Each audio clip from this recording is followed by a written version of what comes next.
is here.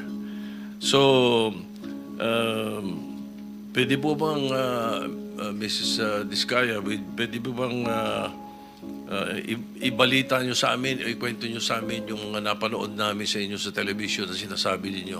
Kailan po kayo unang nagkaroon ay kumita ng bilyon sa construction industry? Anong taon po yun? Good morning po. Billion po. Opo.